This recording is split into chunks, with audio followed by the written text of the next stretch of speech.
Hello అండి, welcome to వరుస్ kitchen. చాలా మందికి ఉప్మా అంటే ఇష్టం ఉండదు.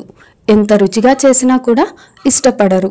కానీ నేను చూపించినట్టు ఒక్కసారి చేసి పెట్టండి, మళ్ళీ మళ్ళీ అడిగి చేపించుకొని తింటారు. అంత రుచిగా ఉంటుందండి ఈ మసాలా ఉప్మా. అయితే లేట్ చేయకుండా ఎలా చేయాలో చూసేద్దాం రండి. ముందుగా ఒక కడాయి పెట్టుకొని 1 కప్పు బొంబాయి రవ్వ వేసి బాగా వేయించుకోండి. రవ్వ బాగా వేగితేనే ఉప్మా రుచి బాగుంటుంది. ఇలా పచ్చివాసన పోయే వరకు బాగా వేయించుకొని పక్కన పెట్టుకోండి.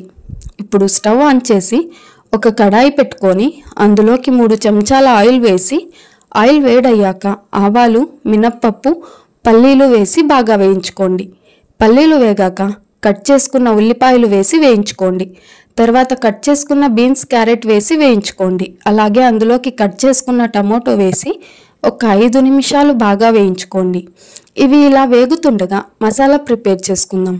మసాలా ప్రిపేర్ చేసుకోవడానికి కావాల్సింది అల్లం, పచ్చి కొబ్బరి, కొత్తిమీర, పచ్చిమిర్చి. ఇప్పుడు ఇవన్నీ ఒక మిక్సీ జార్లోకి వేసుకొని మెత్త పేస్ట్ చేసుకొని పక్కన పెట్టుకుందాం.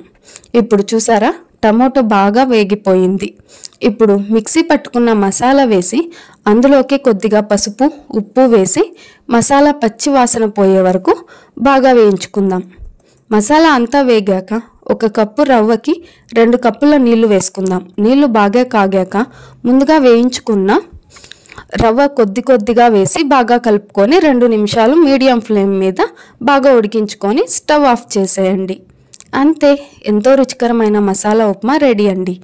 ఒక్కసారి ట్రై చేసి చూడండి, చాలా బాగుంటుంది. ట్రై చేసి ఎలా వచ్చిందో కమెంట్ బాక్స్లో కమెంట్ చేయండి. వీడియో నచ్చినట్టయితే లైక్ చేసి మరిన్ని వీడియోస్ కోసం నా ఛానల్ను సబ్స్క్రైబ్ చేసుకోండి.